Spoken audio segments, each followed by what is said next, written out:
The wagon hit another rut in the dirt road, and Olivia Morgan's head slammed against the wooden slat behind her for what felt like the 100th time since leaving St. Louis 3 weeks ago. She pressed her fingers against her temples, trying to ease the persistent ache that had become her constant companion on this miserable journey west.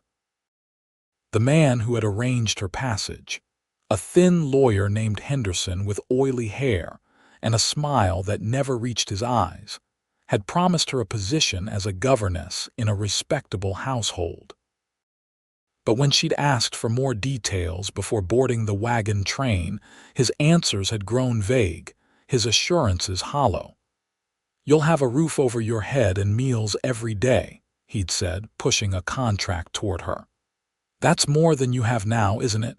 He wasn't wrong.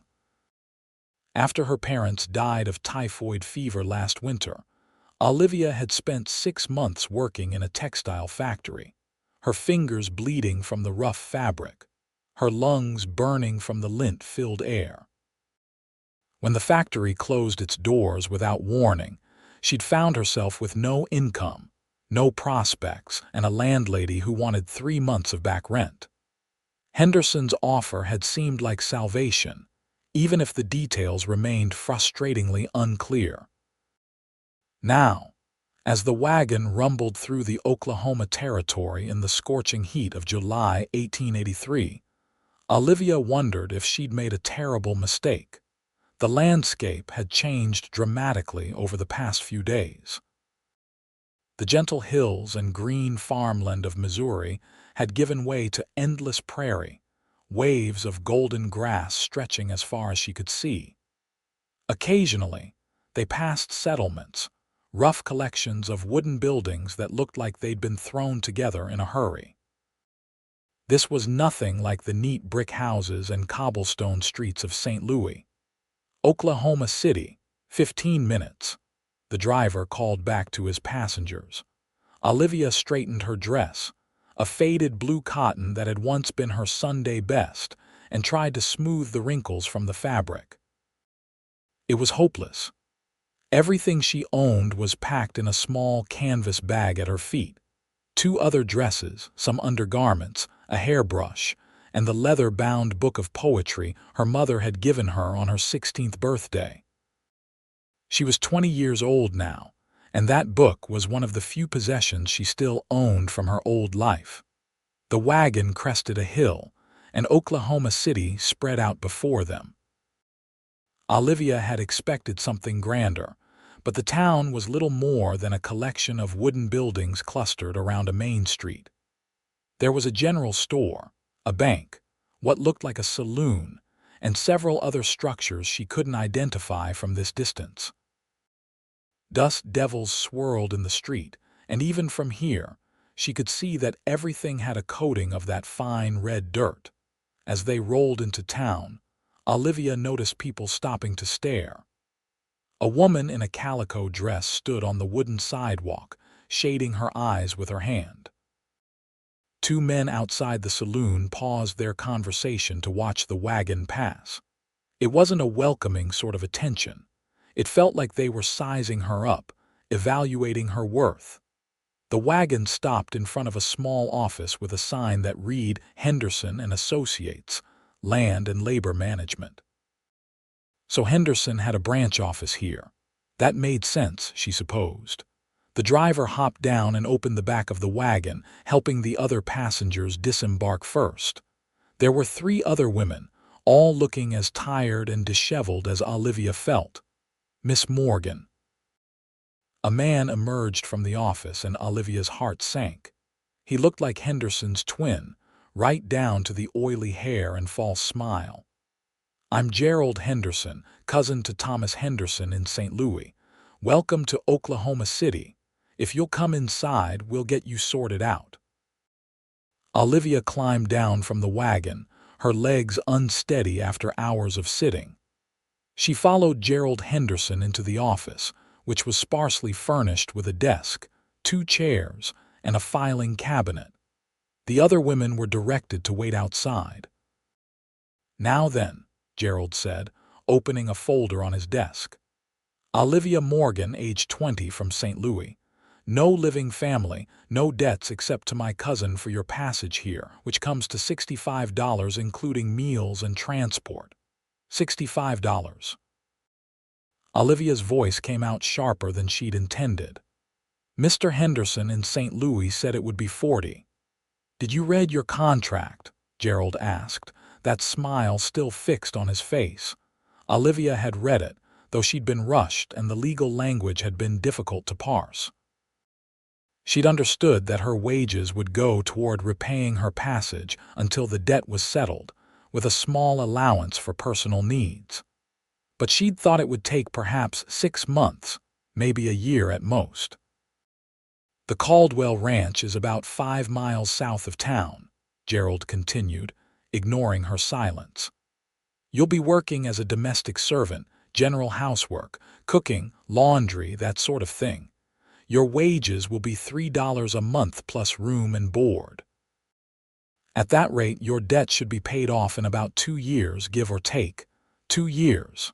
Olivia felt the room spin. But I was told I'd be a governess. Were you? Gerald's expression didn't change. I don't have anything about that in my paperwork. Says here you're contracted for domestic service. Now, I can arrange different placement if you prefer, but you'd forfeit the advance my cousin gave you and you'd still owe for the passage. Without funds, well, I suppose you'd have to make your own arrangements. The threat was clear. Olivia had no money, no connections, and nowhere to go. She could accept this position or find herself destitute in a strange town. Fine, she said, the word tasting bitter. When do I start? Right now. I'll drive you out to the Caldwell place myself. The ride to the ranch was silent except for the creaking of the wagon wheels and the occasional call of a bird. Olivia stared at the landscape, fighting back tears. She'd been foolish to trust Henderson, foolish to think she could escape her circumstances so easily. Now she was trapped in a contract that amounted to little more than indentured servitude, and there was nothing she could do about it. The Caldwell Ranch appeared in the distance, a large 2-story house painted white with a wraparound porch. There were several outbuildings, a barn, and a corral where horses moved in lazy circles. It looked prosperous, at least. Maybe the work wouldn't be too terrible. As Gerald pulled the wagon up to the house, a woman emerged onto the porch. She was perhaps 50 years old, her face stern and deeply lined. She wore a black dress despite the heat, and her gray hair was pulled back in a severe bun. "Mrs. Caldwell," Gerald called out, climbing down from the wagon, "I've brought your new girl." The woman's gaze moved to Olivia and her lips pressed into a thin line. "She's scrawny. Does she know how to work? She comes from a good family, fallen on hard times," Gerald said smoothly. "She'll learn quick enough. She'd better. I'm not running a charity." Mrs. Caldwell turned and walked back into the house without another word. Gerald helped Olivia down from the wagon and handed her the canvas bag. "Good luck, Miss Morgan. If you have any problems with the contract, you know where to find me." Then he was gone, and Olivia was left standing alone in the dust, staring at the house that would be her prison for the next 2 years. She climbed the porch steps and knocked on the door. Mrs. Caldwell appeared immediately, as if she'd been waiting just inside. "Don't use the front door again," she snapped. "Servants use the back entrance. Come on, I'll show you where you'll sleep."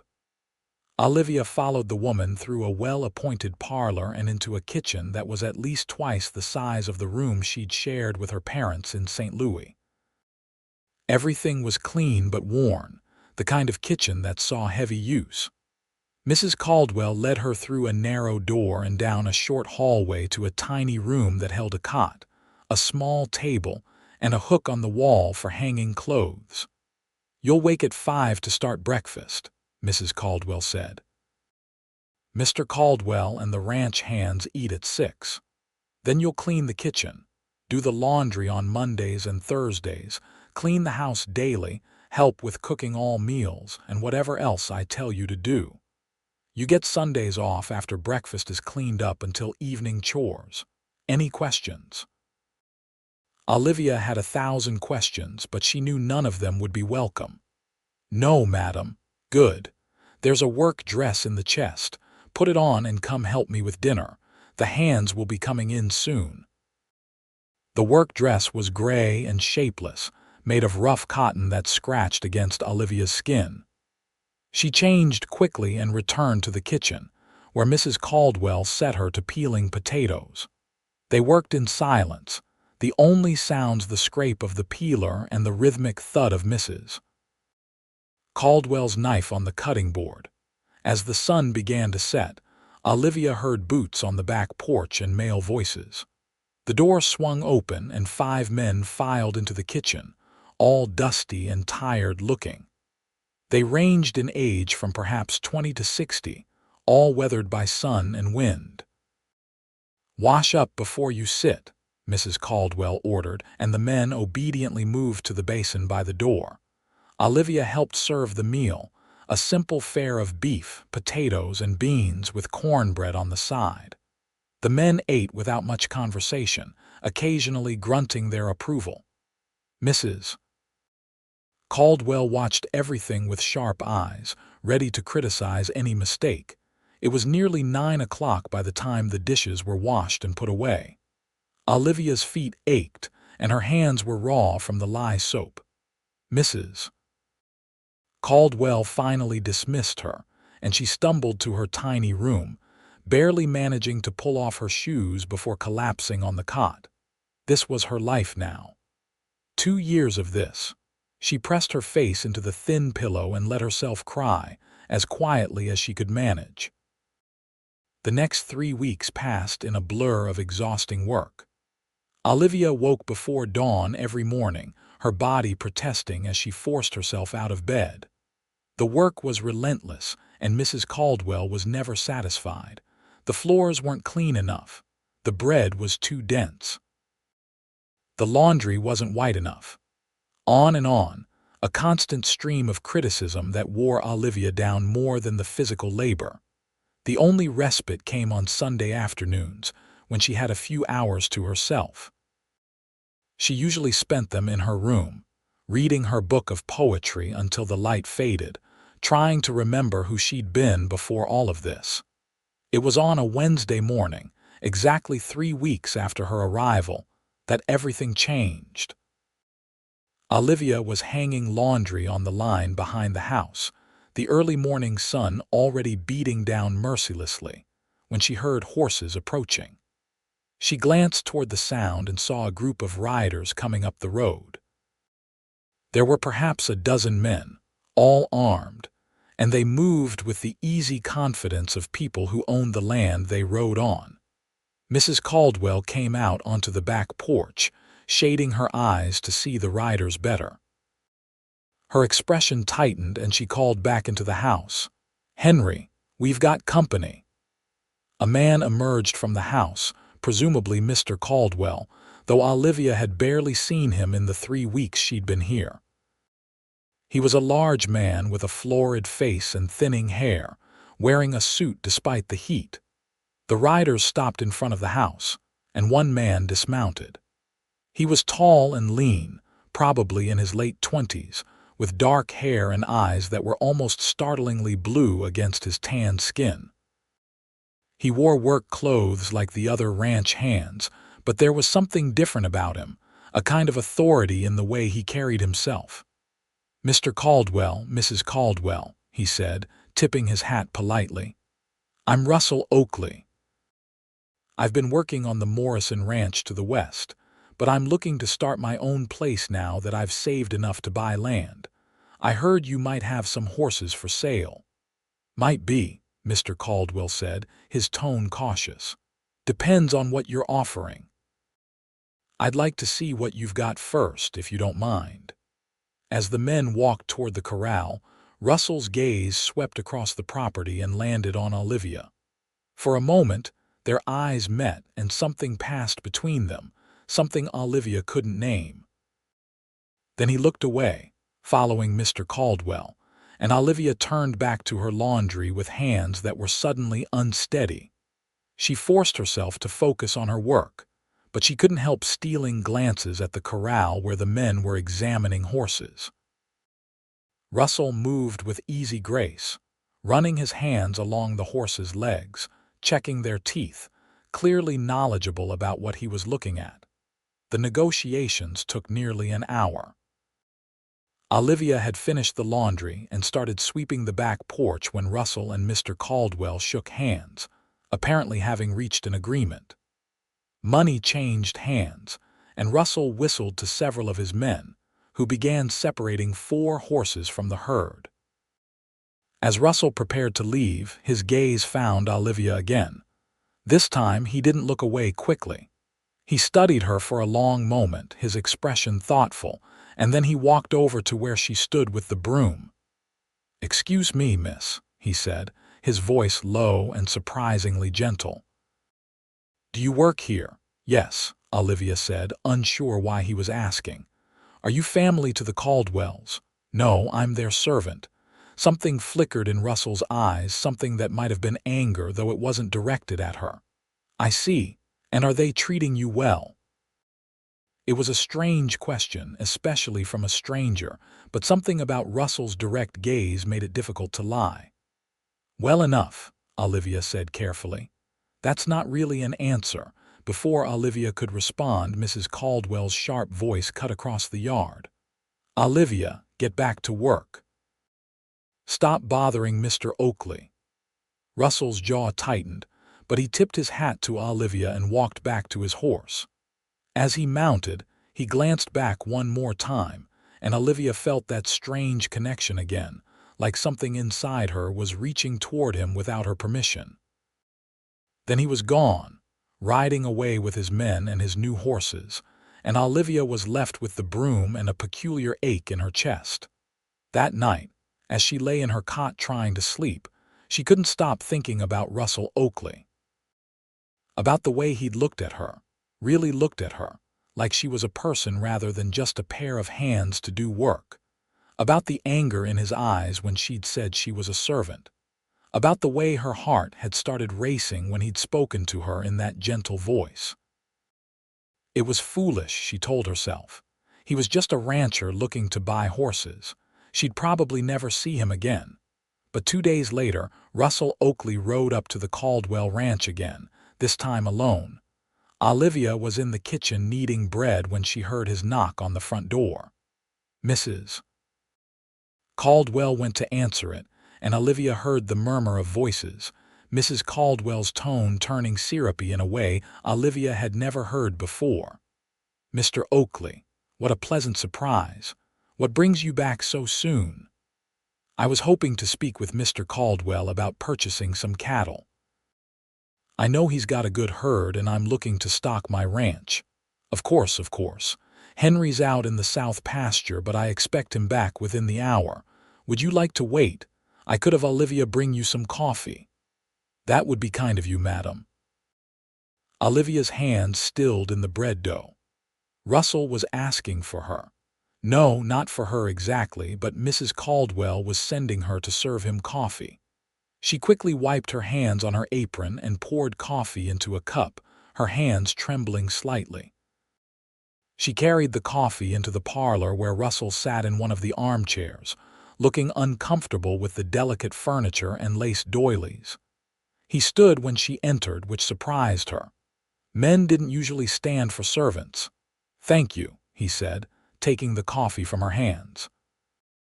His fingers brushed against hers for just a moment, and Olivia felt heat rush to her cheeks. "You're welcome," she managed and turned to leave. "Wait," Russell said. "What's your name?" "Olivia Morgan." "It's nice to meet you properly, Miss Morgan." He said her name like it mattered, like she was a real person deserving of respect. "It's nice to meet you too, Mr. Oakley." Olivia knew she should leave, but something kept her rooted to the spot. "How long have you been working here?" "Almost a month. And before that?" "I came from St. Louis." Russell's eyebrows rose. "That's a long way. What brought you all the way to Oklahoma Territory?" Olivia hesitated. She'd learned not to talk about her situation, not to complain because it only made things worse. But something about Russell made her want to tell the truth. "I was told I'd be working as a governess," she said quietly. "But when I arrived, they said I was contracted as a servant instead. I owe for my passage west, so I have to work here until the debt is paid." Russell's expression darkened. "How much do you owe?" $65. "At $3 a month, it will take about 2 years." $3 a month?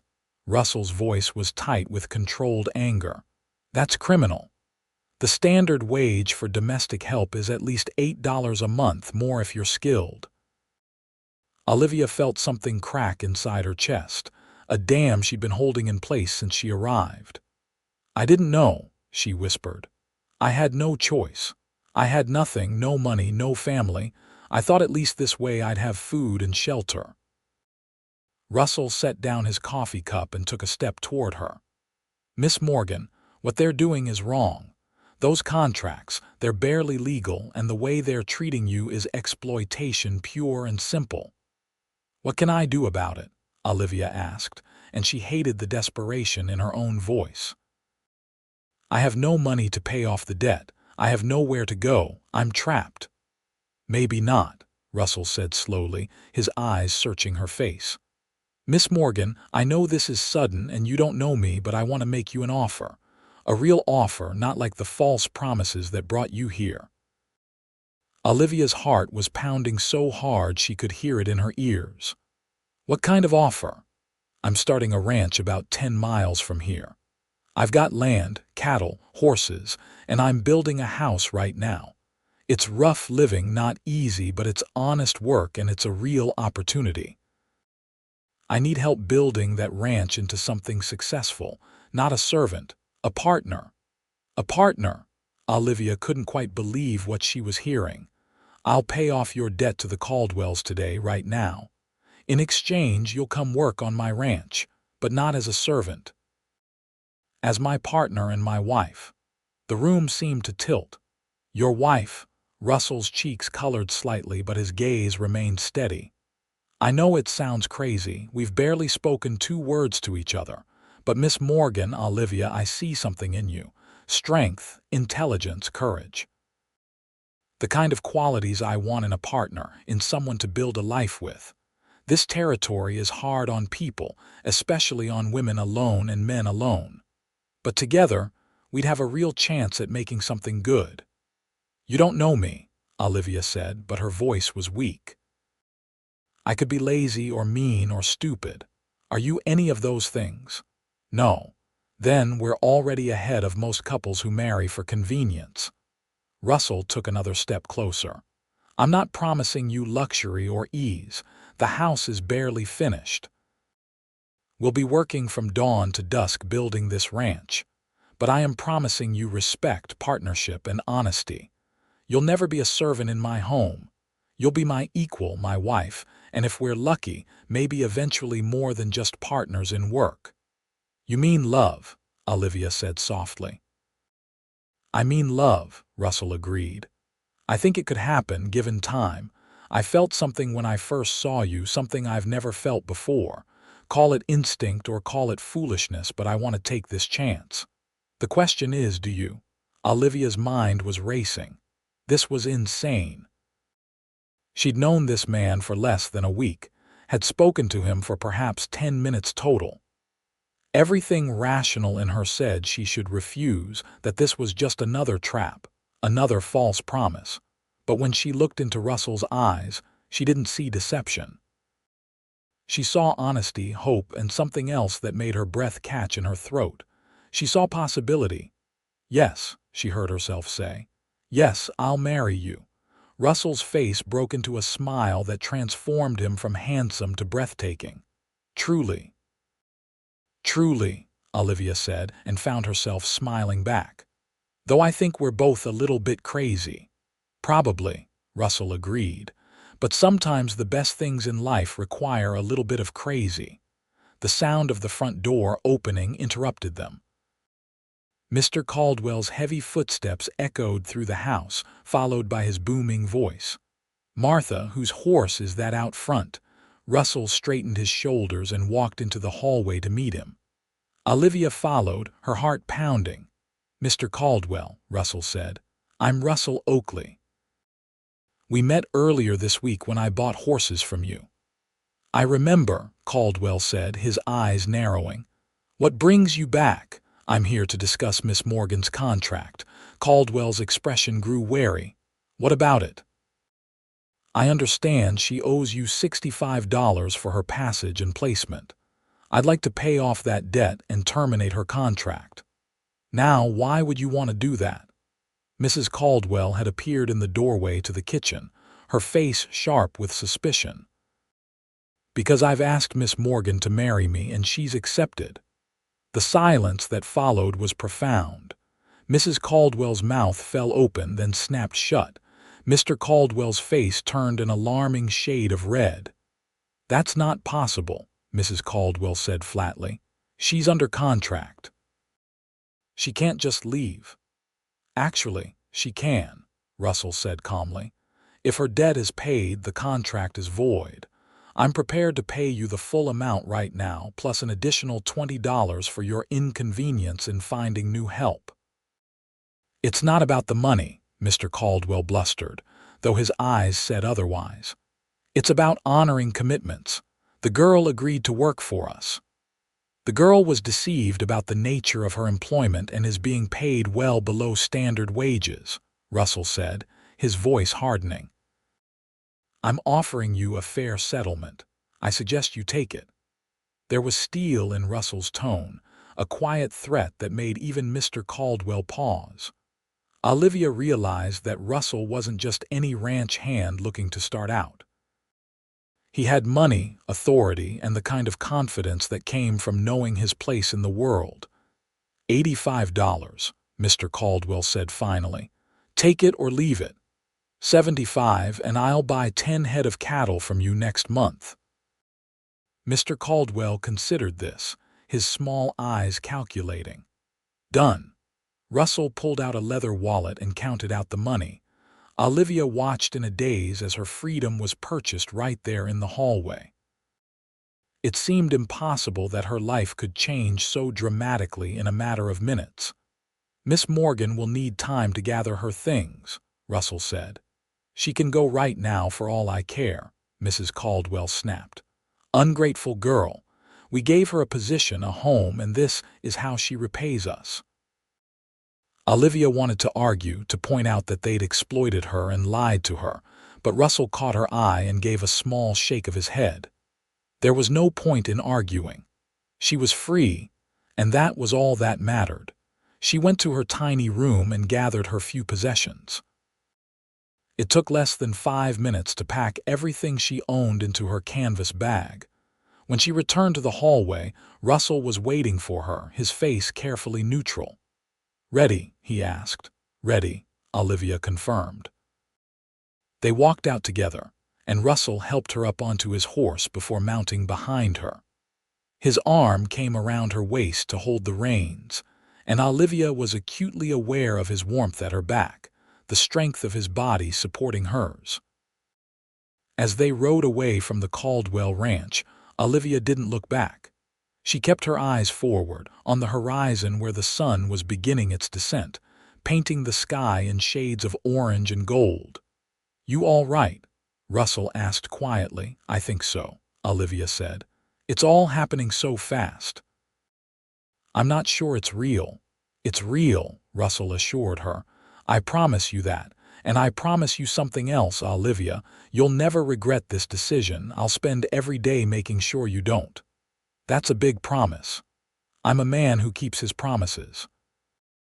They rode in comfortable silence for a while, the rhythmic movement of the horse soothing. The landscape rolled past, endless prairie dotted with occasional trees. Olivia had never felt so free, despite the fact that she was riding toward marriage to a virtual stranger. "Where are we going?" she asked finally. "Into town first. I want to marry you properly with a license and a preacher before we go to the ranch. I know it's fast, but I don't want there to be any question about the legality of our marriage." The Caldwells might try to cause trouble, claim you're still under contract or some such nonsense. Will the preacher marry us on such short notice? Reverend Matthews owes me a favor. He'll do it. Oklahoma City was quiet as they rode in, most people inside having their dinner. Russell led them directly to a small white church at the edge of town. He helped Olivia down from the horse and tied it to the hitching post, then knocked on the door of the small house beside the church. A man in his 50s answered, his shirt sleeves rolled up and flour on his hands. Russell Oakley. Well, I'll be. What brings you by? Evening, Reverend. I'm sorry to interrupt your dinner, but I need to ask that favor. The one where I marry you when you finally find a woman brave enough to take you on. The Reverend's eyes twinkled. I was starting to think that day would never come. It came faster than I expected, Russell admitted. Reverend Matthews, this is Olivia Morgan. Olivia, Reverend Matthews. Pleased to meet you, Miss Morgan, the Reverend said warmly. Though I have to say, Russell, even for you this is quick work. When did you two meet? Earlier this week, Russell said without embarrassment. I know how it looks, but I'm sure about this. We're both sure. The Reverend studied them both for a long moment, then nodded. All right, then. Let me wash my hands and get my wife. We'll need witnesses. 20 minutes later, Olivia found herself standing in the small church, the evening light filtering through the simple glass windows. Reverend Matthews stood before them with a Bible, his wife standing to the side as a witness. There had been no time for a proper dress. No flowers, no family. Just Olivia in her faded blue dress and Russell in his work clothes, promising to love and honor each other until death parted them. Do you, Russell James Oakley, take this woman to be your lawfully wedded wife? I do, Russell said firmly, his eyes never leaving Olivia's face. And do you, Olivia Grace Morgan, take this man to be your lawfully wedded husband? Olivia took a breath, standing on the edge of the biggest decision of her life. Then she looked at Russell, at the hope and honesty in his face, and she knew her answer, I do. Then, by the power vested in me by Oklahoma Territory, I pronounce you husband and wife. Russell, you may kiss your bride. Russell's hands came up to cup Olivia's face, gentle and tentative. He leaned in slowly, giving her time to pull away if she wanted to. But Olivia didn't want to pull away. She closed the distance between them and let him kiss her, a soft, sweet kiss that tasted of promise and new beginnings. When they pulled apart, both were smiling. Well then, Reverend Matthews said, grinning, congratulations, Mr. and Mrs. Oakley. I'll have the marriage certificate ready for you tomorrow. Thank you, Reverend, Russell said, shaking his hand. I appreciate you doing this on short notice. Just make sure you treat her right, Russell. I'll be checking in on you too. You have my word. They walked out of the church into the gathering dusk, and Olivia realized she was married. She was Olivia Oakley now, the wife of a rancher she barely knew, heading toward a life she couldn't begin to imagine. Russell helped her back onto his horse and they rode out of town heading west. The stars were beginning to appear overhead, brilliant against the darkening sky. It's about another hour to the ranch, Russell said. You tired? A little, Olivia admitted, but mostly I'm nervous. About what? Everything. The ranch, our marriage tonight. Her cheeks heated at the last word. Russell's arm tightened slightly around her waist. Olivia, I want you to know something. I meant what I said in my vows. I will honor you, respect you, protect you. That includes not rushing you into anything you're not ready for. When we get to the ranch, you'll have your own room until you decide you want things to be different. There's no pressure, no expectations except that we'll work together to build something good. Olivia felt something tight in her chest ease. Thank you, she said softly. That means more than you know. I'm not a perfect man, Olivia. I've got a temper sometimes and I can be stubborn. but I'll always be honest with you and I'll always try to do right by you. That's the best I can promise. It's more than I expected, Olivia said. This morning I woke up as a servant with no hope of anything better. Tonight I'm a married woman with a partner and a future. It's almost too much to believe. Believe it, Russell said. This is real. We're real. The ranch appeared in the distance, a darker shadow against the darkening land. As they drew closer, Olivia could make out the shapes of buildings. A house, a barn, a couple of smaller structures. Russell guided the horse to the front of the house and dismounted, then helped Olivia down.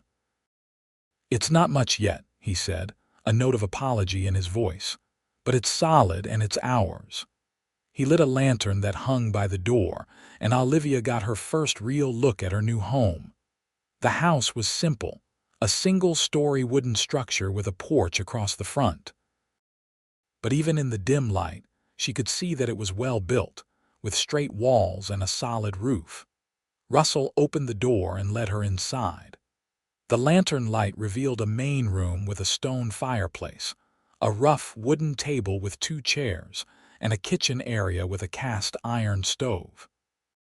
2 doors led off the main room, presumably to bedrooms. I built most of it myself over the past 6 months, Russell said. The bedroom on the right is yours. I'll sleep in the one on the left. There's a well out back for water and the privy is behind the barn. I know it's basic, but we'll add on as we can. Olivia walked slowly around the room, taking it all in. It was rough, unfinished in places, but it was clean and sturdy, and most importantly, it was hers. Theirs. It's wonderful, she said, and meant it. Russell's face brightened. You really think so? I do. Russell, I've spent the last month sleeping in a closet smaller than your kitchen, working from before dawn until after dark, never hearing a kind word. This house, simple as it is, feels like a palace. Well, I'm glad you think so. Are you hungry? I've got some bread and cheese and I could make coffee. That sounds perfect. They sat at the table and shared a simple meal, talking quietly. Russell told her about his plans for the ranch, about the cattle he wanted to breed and the horses he hoped to raise. He talked about expanding the house, adding proper bedrooms and maybe even a parlor. His enthusiasm was infectious, and Olivia found herself caught up in the vision he painted. What about you? Russell asked finally. What do you want from this life? Olivia considered the question carefully. I want to be useful, she said. I want to work hard and see the results of that work. I want to be respected as a person, not treated like property. And someday, maybe, I'd like to have a family, children, a real home. Those seem like good things to want, Russell said softly. And I think we can build all of that here together. I hope so. Russell stood and began clearing the dishes.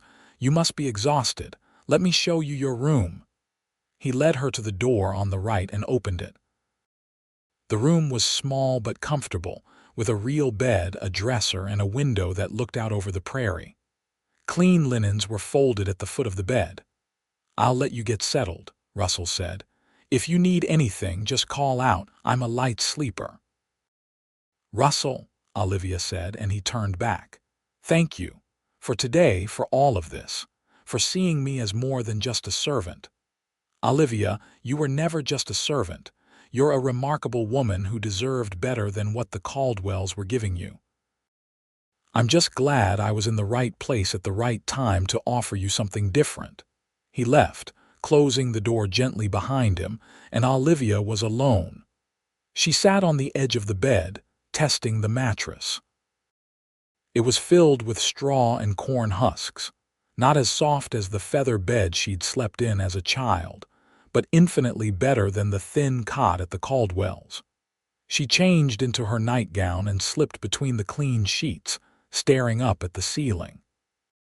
Her life had changed so dramatically in the span of a single day that her mind struggled to process it all.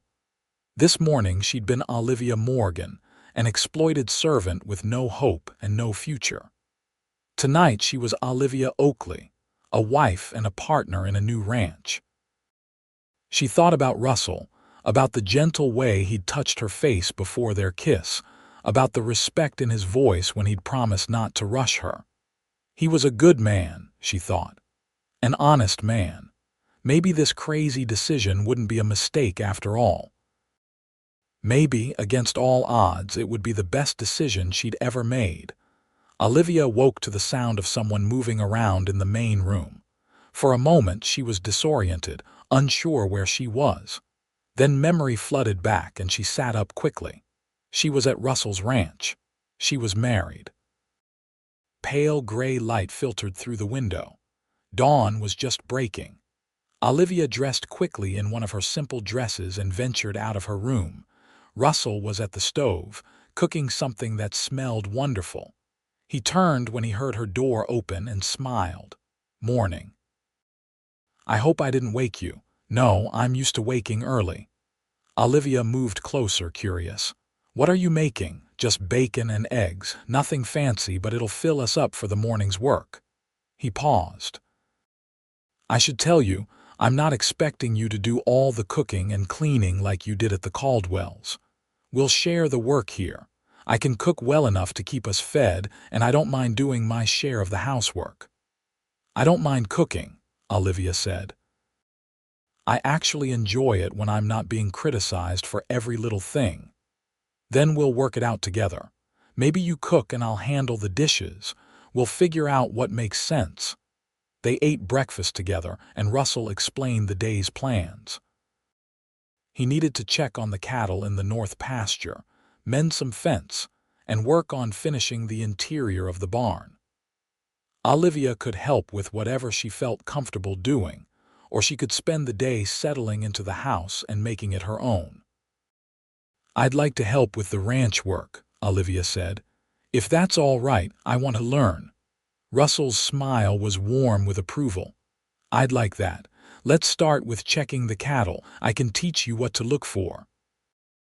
They saddled 2 horses, and Russell showed Olivia how to mount and hold the reins properly. She'd ridden a few times as a child, but it had been years, and she was clumsy at first. Russell was patient, guiding her through the basics until she felt more secure. They rode out across the prairie, and Olivia marveled at the endless sky, the way the morning light turned the grass golden. It was beautiful in a way that the city never had been, wild and open and free. The cattle were grazing peacefully in the north pasture, about 40 head of mixed breeds. Russell rode slowly through the herd, pointing out things to look for, signs of illness, injuries, cows that might be ready to calve. "You've got a good eye for this," Russell commented after Olivia spotted a cow with a slight limp. "Most people wouldn't have noticed that." "I'm just trying to pay attention," Olivia said, but she was pleased by the compliment. They spent the morning working together, and Olivia found herself enjoying the physical labor in a way she never had at the Caldwells. Here, every task had a clear purpose. She wasn't scrubbing floors to meet someone's arbitrary standards. She was helping build something real, something that belonged to her as much as it belonged to Russell. Over the following weeks, they fell into a comfortable routine. Olivia learned to ride well, to recognize the different cattle and horses by sight, to mend fences and muck stalls. Russell taught her everything patiently, never making her feel stupid when she made mistakes. In turn, Olivia took over most of the cooking and made their simple house feel more like a home. She sewed curtains from fabric Russell bought in town, planted a small vegetable garden, and organized their supplies. They talked endlessly, sharing stories of their pasts. Russell told her about growing up on a ranch in Texas, about losing his parents to a cholera outbreak when he was 20, about working for other ranchers and saving every penny so he could buy his own land someday. Olivia told him about her childhood in St. Louis, about her parents who'd loved literature and music, about the factory work and the desperation that had led her to accept Henderson's offer.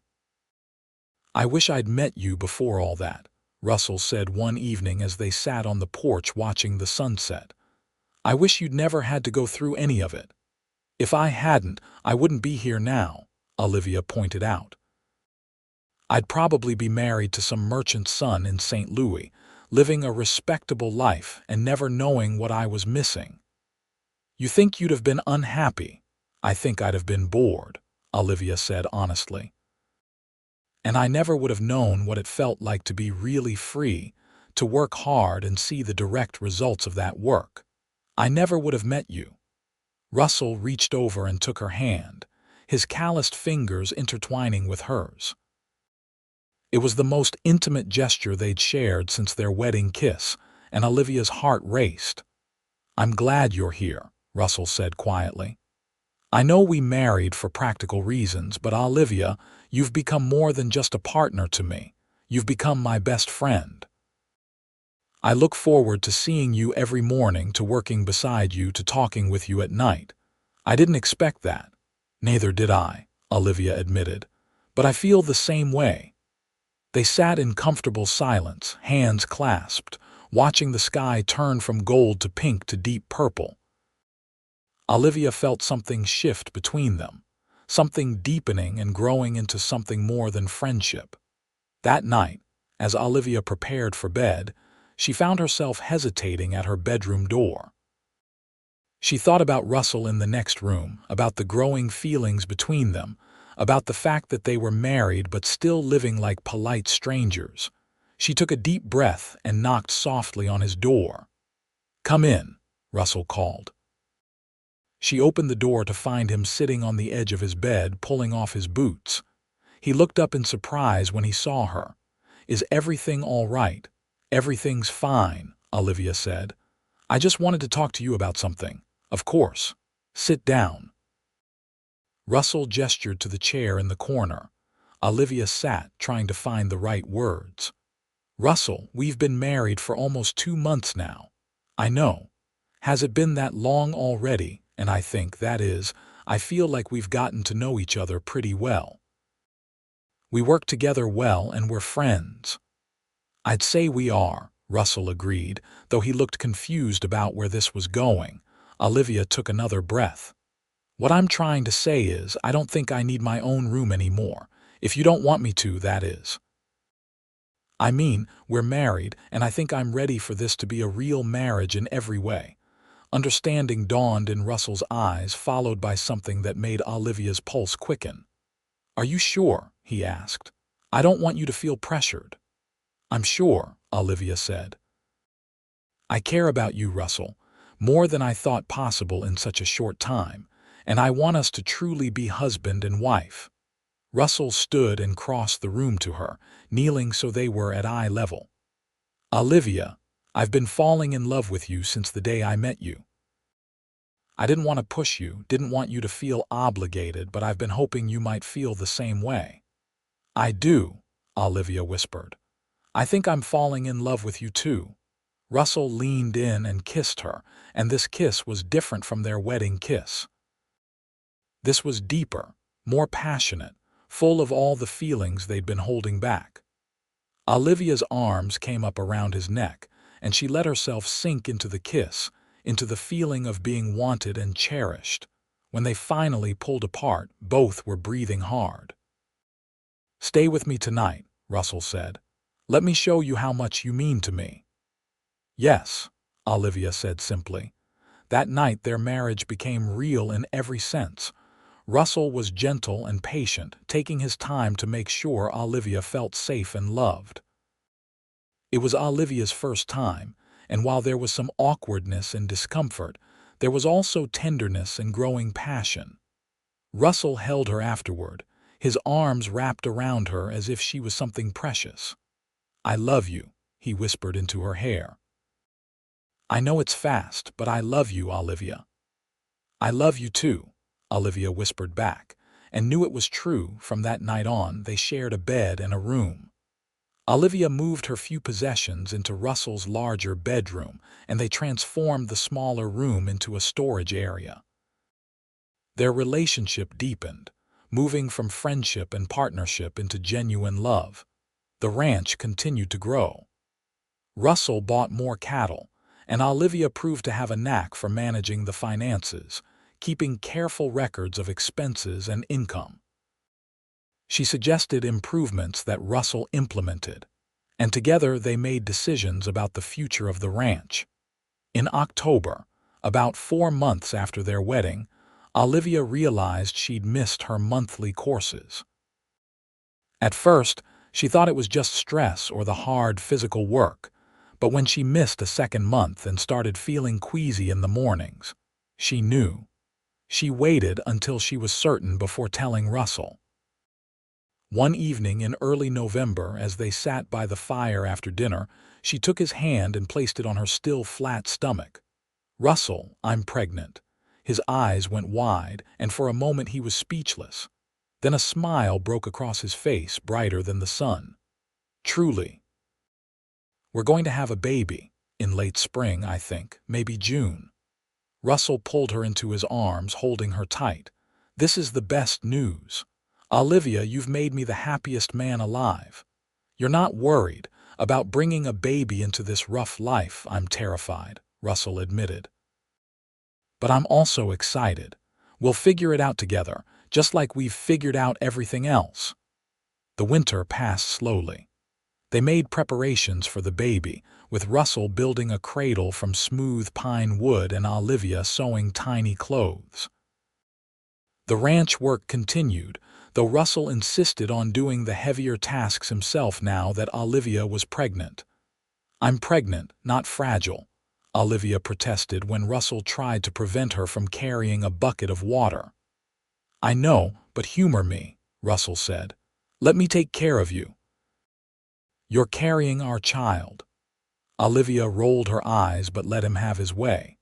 The truth was, she appreciated his protectiveness, even if she sometimes found it excessive. In January, a harsh blizzard swept through Oklahoma territory. Snow piled up against the house, and the temperature dropped so low that the water in the bucket froze solid overnight. Russell had to bring the horses and several cattle into the barn to keep them from freezing. For 3 days they were snowed in, unable to venture outside except to care for the animals. But Olivia found she didn't mind. The house was warm, they had plenty of food, and it was cozy being trapped inside with Russell. They spent the time talking, playing cards, and making plans for when the baby arrived. "What do you want to name him?" Russell asked one afternoon as they sat by the fire. "What makes you think it's a boy?" "Just a feeling. But if it's a girl, I'd like to name her after my mother." "Her name was Catherine. Catherine Oakley," Olivia said, trying out the name. "I like it, and if it's a boy, what about Daniel? That was your father's name, wasn't it?" Olivia felt tears prick her eyes. "You remembered." "Of course I remembered. I remember everything you tell me." "Daniel James Oakley," Olivia said. "After my father and your middle name. It's perfect." When the storm finally broke and the sun came out, they emerged to find a transformed landscape. Everything was white and sparkling, beautiful in its starkness. They spent days digging out, checking on the cattle, and making sure all the animals had survived the storm. Miraculously, they'd only lost 2 head of cattle, better than many of their neighbors. As spring approached, Olivia's pregnancy became obvious. Her dresses no longer fit properly and she had to let out the seams. Russell was constantly hovering, worried about her doing too much. "Russell, women have been having babies for thousands of years," Olivia said with amusement. "I'm not going to break. I know, I just worry." "You're everything to me, Olivia. You and this baby." In April, they had visitors for the first time since their wedding. A couple from a neighboring ranch, James and Sarah Wilson, stopped by to introduce themselves and welcome the Oakleys to the area. "We would have come sooner, but winter made it difficult," Sarah explained. She was a pleasant woman in her 30s with kind eyes. "When are you due?" "June, we think," Olivia said. "Your first?" "Yes." Well, when the time comes, you send Russell to fetch me. I've helped deliver dozens of babies. You'll want another woman there. Olivia felt relief wash over her. She'd been trying not to think about the actual birth, about facing it alone except for Russell. Thank you, that's very kind. The Wilsons stayed for dinner, and it was wonderful to have company, to talk to other people and hear news from around the territory. They learned that several new families had settled in the area over the winter, that the town was growing, and that there was talk of building a proper schoolhouse. You'll want that for your little one, James said, gesturing to Olivia's belly. Good to have education out here. After they left, Olivia felt more settled. Knowing there were neighbors nearby, people they could rely on, made the isolation of the ranch feel less daunting. In early June, about a week before Olivia's estimated due date, she woke in the middle of the night to a sharp pain in her belly. At first, she thought it was just the baby moving, but then the pain came again, stronger this time. "Russell," she said, shaking his shoulder. "Russell, wake up." He came awake instantly. "What's wrong?" "I think the baby is coming." Russell was out of bed in seconds, pulling on his clothes with shaking hands. Okay, I need to get Sarah. Don't move, don't do anything, I'll be back as fast as I can." "Russell, it's going to take hours," Olivia said, trying to stay calm despite her own fear. "You have time." But Russell was already gone, racing out to saddle a horse. Olivia heard him ride off at a gallop, and then she was alone. She got up slowly, breathing through another contraction. She'd heard enough stories from other women to know that walking helped, so she paced the main room, counting the time between pains. They were still far apart, maybe 20 minutes. She had time. Russell returned just as dawn was breaking, with Sarah riding behind him on his horse. The older woman took one look at Olivia and immediately took charge. "Russell, put water on to boil, lots of it." "Olivia, how far apart are the pains?" "About 15 minutes now." "Good, we've got time. Let's get you to bed." The next several hours were a blur of pain and effort. Sarah stayed with her throughout, offering encouragement and guidance. Russell was banished from the bedroom but stayed just outside the door, pacing. It was late afternoon when the baby finally came, emerging into the world with a loud, angry cry. Sarah cleaned the infant quickly and wrapped it in a soft blanket before placing it in Olivia's arms. "You have a son," she said, smiling. "A big, healthy boy." Olivia looked down at the tiny face, red and scrunched with fury at being born, and felt a wave of love so intense it took her breath away. "Hello, Daniel," she whispered. "Can I come in?" Russell's anxious voice came from the doorway. "Come meet your son," Olivia said. Russell entered slowly, his eyes wide with wonder. When he saw the baby in Olivia's arms, he crossed the room quickly and knelt beside the bed. "He's perfect," Russell breathed. "Olivia, he's perfect. Do you want to hold him?" Russell's hands were shaking as he carefully took the baby. He held Daniel with the kind of awed reverence usually reserved for holy relics, tears streaming down his face. "Thank you," he said to Olivia. "Thank you for this gift for our son. I love you so much." "I love you too," Olivia said, exhausted but happy. Sarah bustled around the room, cleaning up and making sure Olivia was comfortable. "I'll stay tonight, make sure everything is settling as it should. Russell, why don't you go make some soup or something? Your wife needs to eat." Russell reluctantly handed the baby back to Olivia and went to prepare food. Sarah settled into the chair beside the bed. "You did well," she told Olivia. "He's a strong, healthy baby and you came through it fine. You'll be sore for a few days, but nothing unusual." "Thank you for being here," Olivia said. "I don't know what I would have done without you." "That's what neighbors are for. Out here, we have to help each other." Daniel began to fuss, and Sarah helped Olivia learn how to feed him. It was awkward at first, but the baby latched on hungrily. and Olivia felt another surge of love for this tiny person who'd been inside her just hours ago. That night, with Sarah sleeping in the other room and Daniel in his cradle beside the bed, Russell held Olivia's hand in the darkness. "A year ago I was alone," he said quietly. "I had land and plans and hope, but I was alone. Now I have a wife I love more than life itself and a son. It's more than I ever dreamed of having."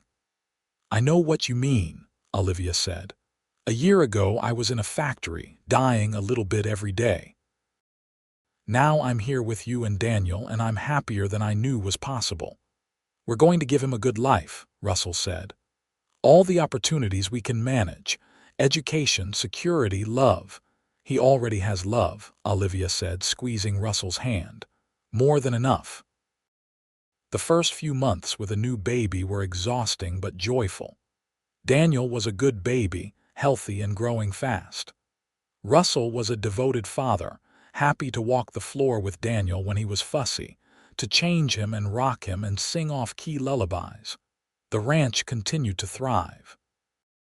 They hired a young man named Peter to help with the heavy work, which gave Russell more time with his family. By the time Daniel was 6 months old, they doubled their herd and were making a comfortable profit. In the spring of 1885, when Daniel was nearly a year old, Russell came home from town with exciting news. "They're officially organizing Oklahoma Territory," he said. "Proper government, laws, everything. And they're encouraging more settlement, offering good terms on land patents." "This is our chance to expand, Olivia, to really build something lasting." "How much would it cost?" "A lot," Russell admitted.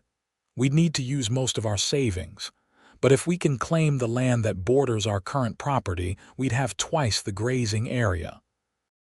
We could increase our herd significantly." "Then let's do it," Olivia said.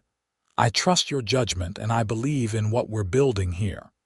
They filed the claim, paid the fees, and officially became the owners of 800 acres of Oklahoma Territory. It was more land than Olivia had ever imagined owning, and the reality of it sometimes took her breath away. That summer, they hired 2 more ranch hands and began the work of fencing and developing the new land. It was hard, exhausting work, but profitable. By fall, they'd increased their cattle herd to nearly 200 head. Daniel took his first steps in October, toddling across the main room into Russell's waiting arms. Both parents cheered like he'd accomplished something miraculous, and Daniel clapped his hands, delighted by the attention. In November, Olivia realized she was pregnant again. This time the news felt different. She wasn't scared or uncertain. She was simply happy, ready to expand their family. "Another baby," Russell said when she told him, his face glowing. "I hope it's a girl this time, a little version of you." "We'll love whoever it is," Olivia said. "Of course. But still, a daughter would be wonderful." Their daughter, Catherine Grace Oakley, was born in July of 1886, arriving just after sunrise on a clear, beautiful morning. She had Russell's blue eyes and Olivia's dark hair, and she was perfect in every way. Daniel, now 2 years old, was fascinated by his baby sister. He wanted to help with everything, from bringing her blankets to singing to her in his toddler voice. Russell took to calling them his perfect pair, and he spent every moment he could spare with his children. The ranch continued to grow. By 1887, they had 300 head of cattle, a string of excellent horses, and 4 full-time ranch hands. They'd expanded the house, adding 2 more bedrooms and a proper parlor. Olivia had curtains on every window now, rugs on the floors, and furniture that had been ordered from a catalog. It was starting to look like a real home. The town of Oklahoma City was growing too. There was now a proper school, a church, 2 general stores, and even a hotel. Olivia had made friends with several other ranch wives, and they had regular gatherings where they shared food and gossip and helped each other with various projects. life was good. No, life was better than good. It was everything Olivia had never dared to hope for. One evening in the fall of 1888, Olivia and Russell sat on their porch watching Daniel and Catherine play in the yard. Daniel was 4 now, tall for his age and full of endless energy. Catherine was 2, sweet and talkative, with her father wrapped completely around her tiny finger. "You ever think about how we started?" Russell asked, taking Olivia's hand. "How we barely knew each other when we got married. I think about it often," Olivia said. "How different my life would be if you hadn't come to the Caldwell Ranch that day, if you hadn't made that crazy offer."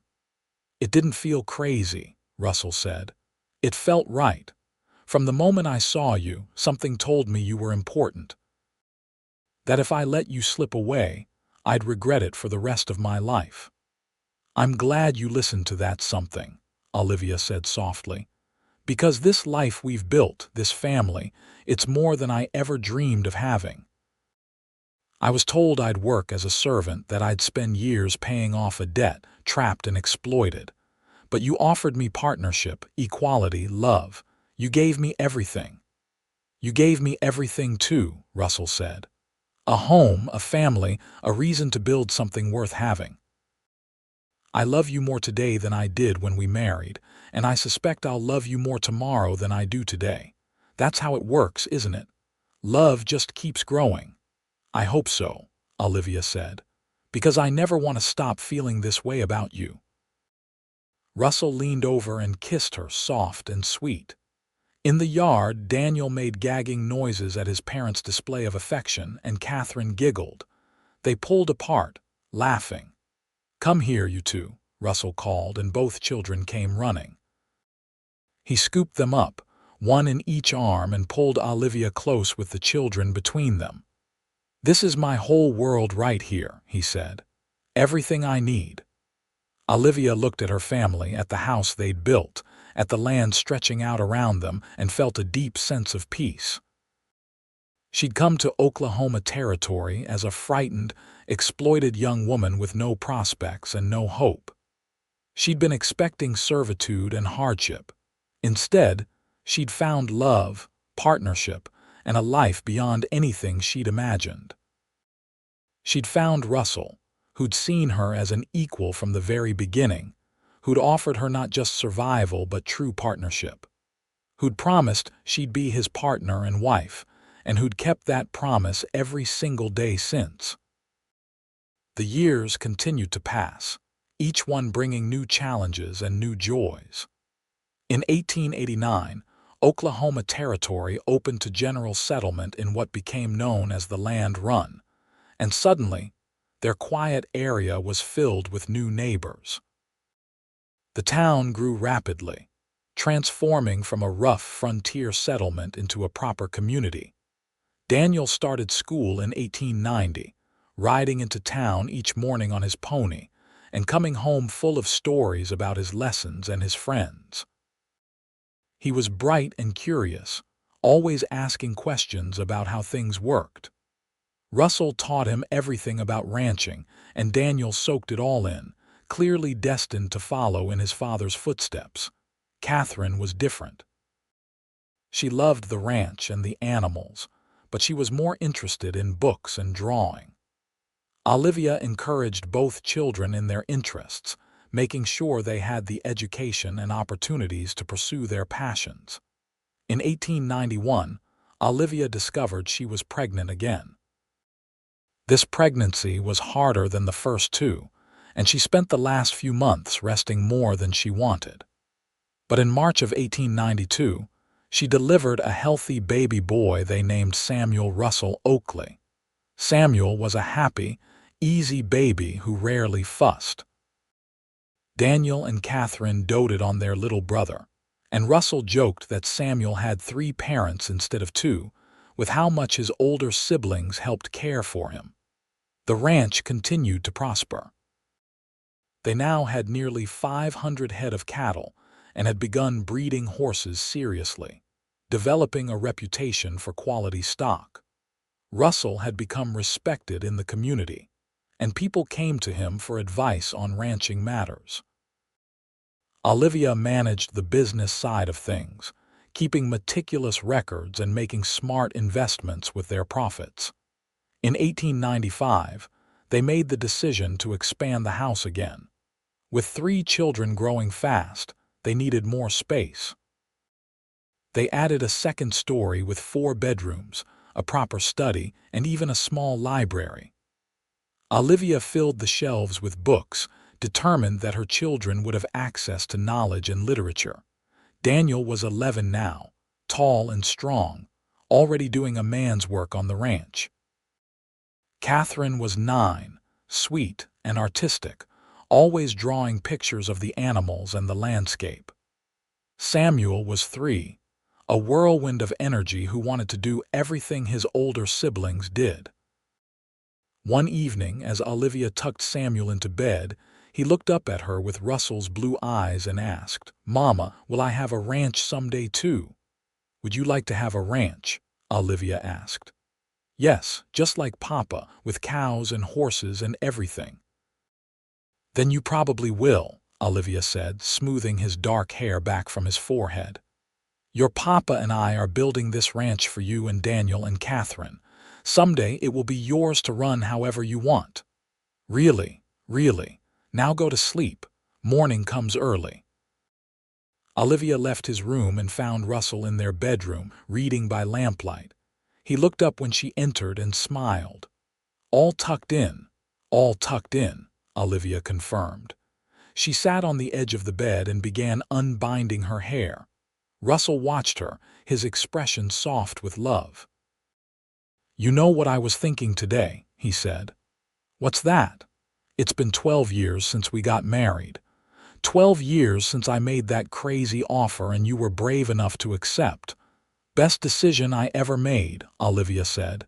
"Second best," Russell corrected. "The best decision you ever made was agreeing to love me back." Olivia laughed and moved to sit beside him. "You're right. That was definitely the best decision." Russell set aside his book and pulled her close. "I love our life, Olivia. I love you, I love our children, I love what we've built together. Sometimes I can barely believe this is real, that I'm this lucky." "We made our own luck," Olivia said. "We worked for everything we have. We earned it, maybe so, but I still feel lucky every single day." They sat in comfortable silence for a while, Russell's arm around Olivia's shoulders, both of them content just to be together. After 12 years of marriage, they knew each other completely. They'd weathered storms and droughts, dealt with sick animals and difficult neighbors, celebrated successes and worked through problems. Through it all, their partnership had only grown stronger. "Russell," Olivia said softly, "Thank you." "For what?" "For seeing me that day at the Caldwell Ranch, for seeing that I was worth saving, for offering me partnership instead of servitude, for loving me." Russell turned to look at her, his blue eyes intense. "Olivia, I didn't save you. You saved yourself by being brave enough to take a chance on a stranger. I just offered you an opportunity. You're the one who built this life with me, who worked just as hard as I did, who's been my true partner in every sense. Don't give me credit for your own strength." "Then let's say we saved each other," Olivia said. "Because I think we did. You were alone, I was trapped, and together we built something neither of us could have built apart." "I can accept that," Russell said and kissed her. As the new century approached, the Oakley Ranch was one of the most successful in Oklahoma Territory. They'd expanded their holdings to over 1,000 acres and employed a dozen ranch hands year-round. Daniel, now 15, had already decided he wanted to run the ranch someday, and Russell had begun teaching him the business side of things, preparing him for that responsibility. Catherine, at 13, had discovered a talent for training horses.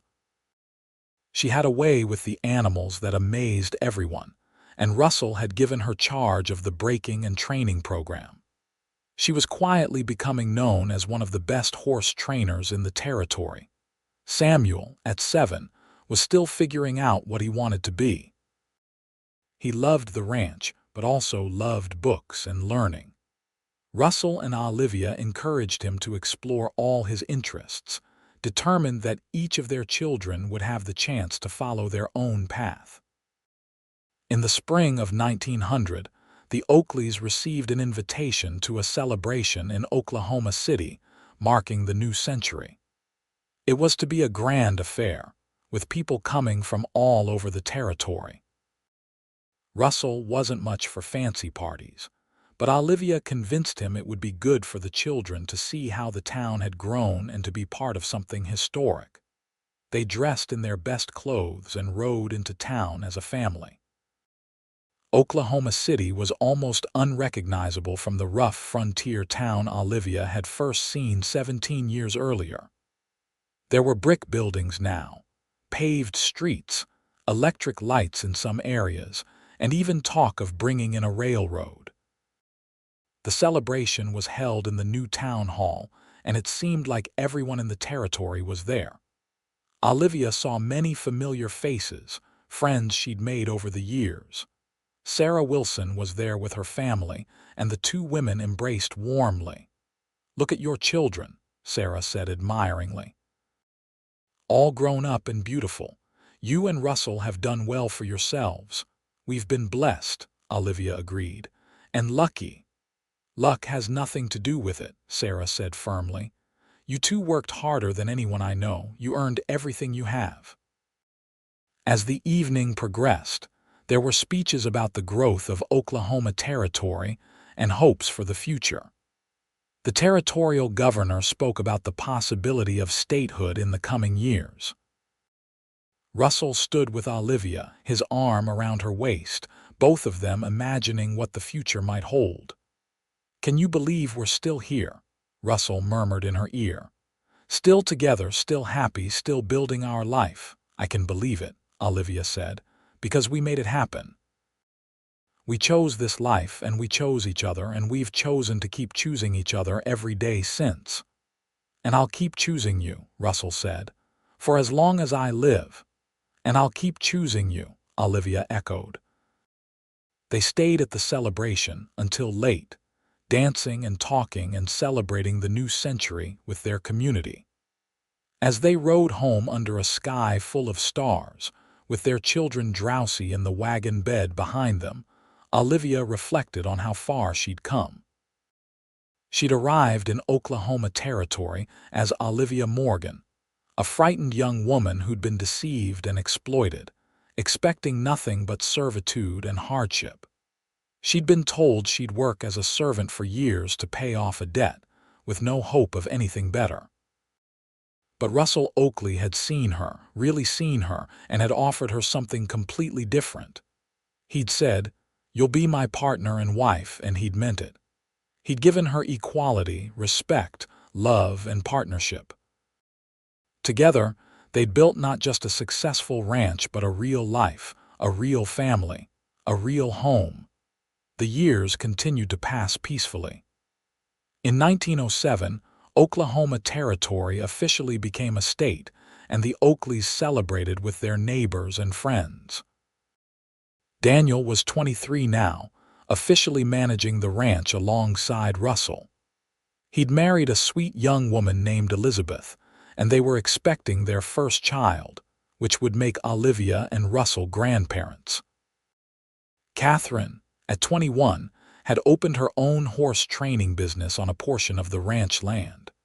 She'd also married, to a gentle man named Thomas who appreciated her independent spirit and supported her work.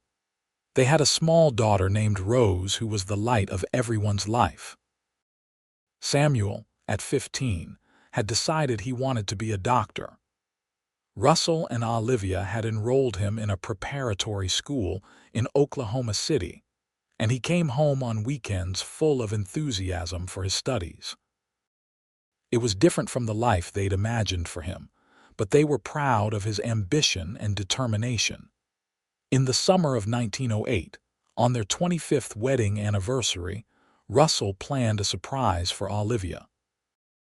He'd arranged for the children to manage everything for a few days, and he took Olivia on a trip back to St. Louis, the city she'd left so long ago.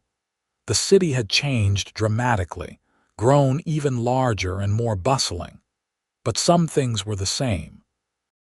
They visited the street where Olivia had lived with her parents, the church they'd attended, the cemetery where they were buried.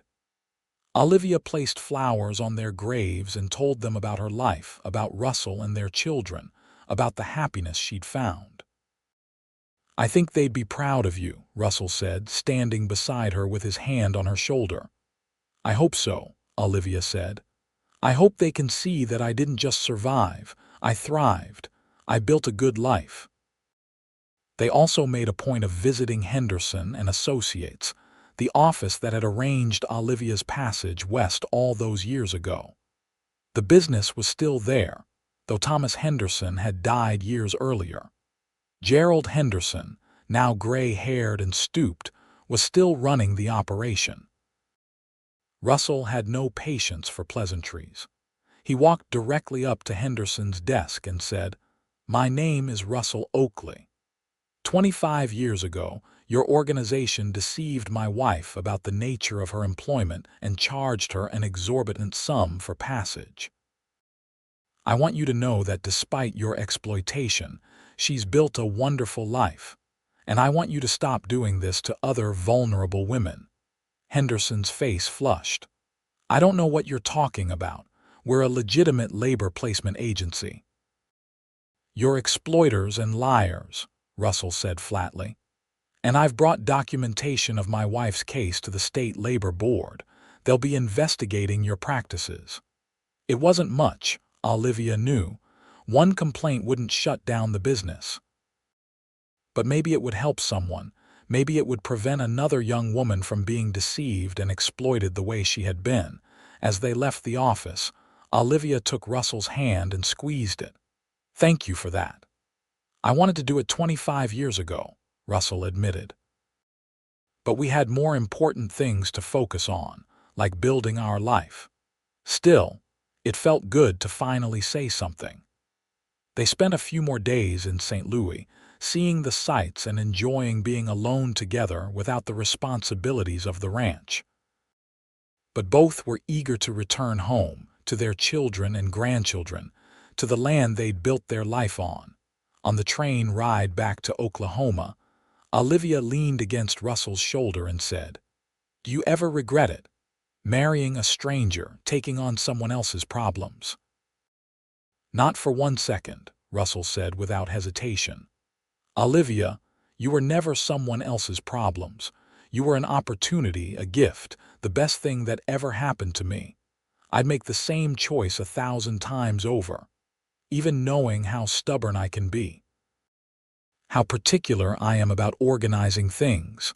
How I hate when you leave your boots in the middle of the floor," Russell laughed. "Even knowing all of that, those aren't flaws, they're just parts of who you are, and I love every part of you." "I love every part of you too," Olivia said. "Even the parts that drive me crazy." When they returned to the ranch, they were greeted with a surprise party. Daniel and Elizabeth had organized it, inviting friends and neighbors to celebrate the Oakleys' 25 years of marriage.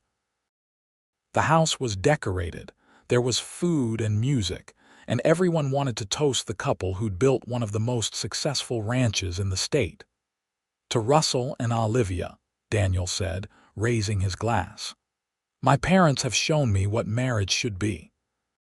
They're true partners, equal in all things. They work together, support each other, and love each other more today than they did when they married. That's what I want for my own marriage, and it's what I want for everyone here. To partnership, equality, and love."